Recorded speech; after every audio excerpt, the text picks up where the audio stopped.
is Emma. My topic of choice is abortion. Personally, I am pro-choice and safe abortion. The topic of abortion has been a very controversial thing for a very long time. I come from the perspective of a 17-year-old girl in school with a low-income family as well as a 9-to-5 job.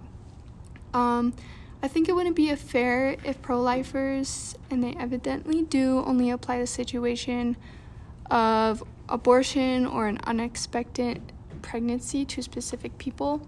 For example, if I had a child, I could confidently say it would grow up in a world of less opportunity and probably depression.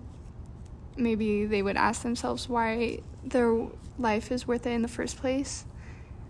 So why are we forcing women to have those children? And why are we mixing state with religion in the first place? Let's talk about the context of maybe a 14-year-old girl who had an unexpected pregnancy when their bodies aren't fully matured. This would lead to maternal mortality where the child dies. I don't get that. Furthermore, pro-lifers are so worried about life when they threaten to execute women who access safe abortion care. So why should the only way to give life be to take one away?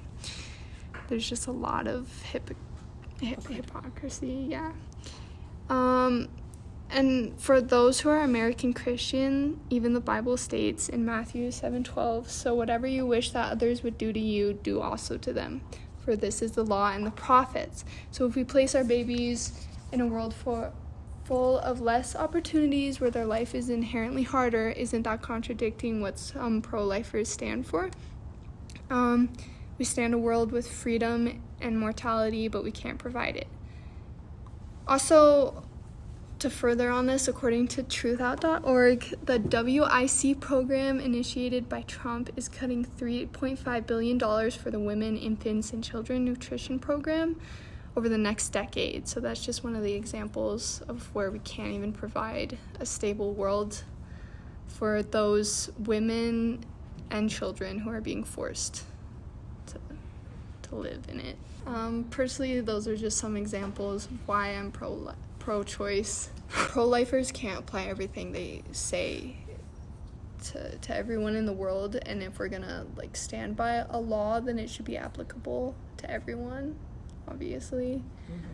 And when it comes down to abortion and pregnancy, I think a lot of men who initiate abortion rely on women to be on take Plan B, and I don't know where I was going with that, but just I don't know, if we're forced to take on responsibility of everything else, then why can't we have the choice to have a child, not to have a child? So yeah, thank you for listening. I could have gone way more in depth on that, but just to sum it up, I guess, I wish they would put more people in. Yeah, the people who are making these decisions would have more context to people's lives.